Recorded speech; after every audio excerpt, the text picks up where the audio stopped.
In less than 2 hours, 4 planes turned into weapons and changed global history forever. Welcome to this explainer. To give you the quick context right up front, the September 11 attacks were a coordinated series of suicide hijackings carried out by the militant group Al-Qaeda against the United States back in 2001. Okay, let's dive into this. Part 1, the day the world changed. September 11th, 2001. It really just began as a seemingly normal Tuesday morning on the East Coast. The skies were completely clear, people were grabbing their coffee, commuting to work. But within minutes, that entire routine reality just shattered, giving way to the deadliest terrorist attack in American history. The timeline of terror really kicks off between 7:59 and 8:42 a.m. 4 commercial airliners, and keep in mind these were heavily fueled for cross-country trips, rapidly departed from airports in Boston, Newark, and Washington, D.C. They were loaded with passengers who were completely unaware that 19 hijackers were sitting quietly right there among them. Section 2, 4 hijacked flights and escalating tension. So shortly after takeoff, things escalated violently. The hijackers, armed with just box cutters, knives, and mace, forced their way right into the cockpits in mid-air. They overpowered the flight crews and took absolute control of the aircraft.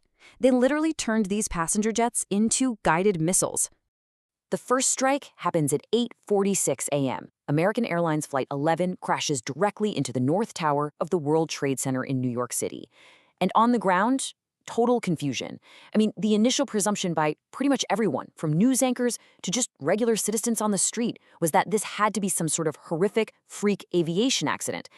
But that illusion vanished exactly 17 minutes later. At 9:03 a.m., United Airlines Flight 175 banked sharply and struck the South Tower. And this second impact, it was broadcast live to millions of people around the globe. In that single, terrifying moment, it proved instantly, without a doubt, that America was under a deliberate attack. So the whole nation is watching New York in absolute shock. But what happened next shifted the terror south. Because a third plane was still descending. And it was heading straight for the nation's capital. At 9:37 a.m., American Airlines Flight 77 crashes into the western side of the Pentagon in Arlington, Virginia. The impact was devastating. It collapsed an entire outer ring of the U.S. military headquarters. In response to this, the FAA did something totally unprecedented. They grounded all commercial flights over the U.S. Basically, they ordered every single plane in the sky to land immediately. So with the skies cleared, 3 targets had been hit, but that leaves a really critical question. What happened to the 4th plane? Now, what's really interesting about this part of the story is how the timeline ultimately worked against the hijackers. United Airlines Flight 93 was delayed on the runway for 42 minutes. And because of this delay, passengers were actually able to make phone calls and learn about the other attacks. Realizing they were part of a suicide mission, they hastily organized a revolt. They stormed the cockpit, literally fighting the hijackers for control. To stop them, the hijackers rolled the plane and plunged it into a nosedive, crashing into an empty field in Shanksville, Pennsylvania at 10:03 a.m. They were just 20 minutes away from their presumed target in Washington, D.C. And just like that, the attacks were over. But the shockwave, it had just begun. The immediate question on everyone's mind was simply, why? Why did this happen? Let's step back from the intense minute-by-minute timeline for a second to understand the geopolitics behind this. Part 3, the masterminds and motives. Who and why? The plot was masterminded by Khalid Sheikh Mohammed and authorized by Osama bin Laden, the leader of Al-Qaeda. From their base in Taliban-controlled Afghanistan, they orchestrated this incredibly complex, synchronized assault over the course of several years, drawing on some deeply rooted political grievances.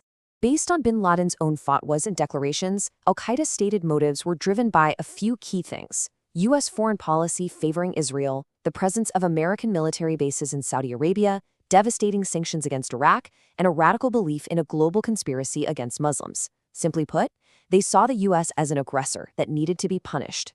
Bin Laden actually later stated the main targets were the symbol of the United States, their economic and military power. And this is crucial to understand. They didn't target conventional military battlefields, right?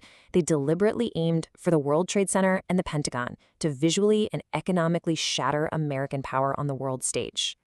Moving on to Part 4, an altered global history, the aftermath. Back in New York, the truly unimaginable happened. Weakened by those intense, fuel-fed fires, both the South and North Towers collapsed within an hour and 42 minutes of the first strike. The collapse blanketed Lower Manhattan in this thick, toxic dust and debris, completely turning a bustling financial district into a literal war zone. The ripple effects from this were massive. They transformed the U.S. government overnight. We saw the creation of the Department of Homeland Security, the passage of the USA Patriot Act, which hugely expanded surveillance, a total, complete overhaul of global airport security, and of course, the launch of a war on terror that led to the invasions of Afghanistan and Iraq. These were conflicts that would go on to span the next 2 decades.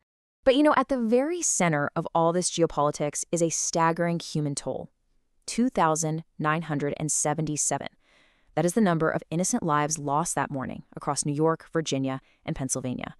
To this day, it remains the deadliest terrorist attack in human history and the absolute deadliest single day for firefighters and first responders in American history. The attacks of September 11th lasted less than 2 hours from the first departure to the final crash.